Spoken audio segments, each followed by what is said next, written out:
బులెటిన్లో డీటెయిల్ చూస్తే అమరావతి మునిగిపోయిందని తప్పుడు ప్రచారం చేస్తున్నారని సీఎం చంద్రబాబు అన్నారు. మునిగిపోయింది అమరావతి కాదు వైసీపీ అని చంద్రబాబు కౌంటర్ ఇచ్చారు.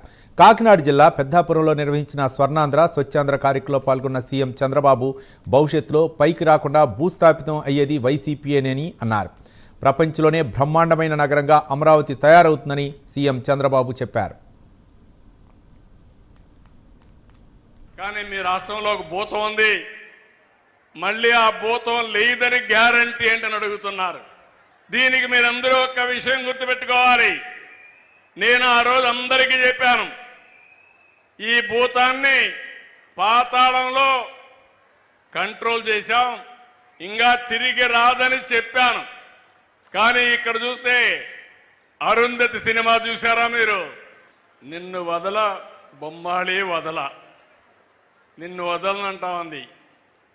అలాంటి అరుంధతిలో భూతమ్మగా నిన్న అమరావతి మునిగిపోయిందని ప్రచారం.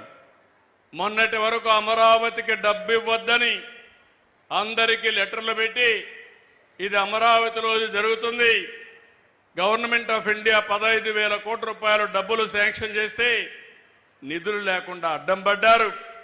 నిన్న మళ్ళీ మునిగిపోతుందని ఫేక్ ప్రచారం చేసే పరిస్థితి వచ్చింది. నేను ఒకటే చెప్తున్నా, అమరావతి మునగలేదు, మునిగిపోయింది మీ పార్టీ. భవిష్యత్తులో పైకి రాకుండా భూస్థాపితం కాబోయేది మీ పార్టీ, కానీ అమరావతి కాదు.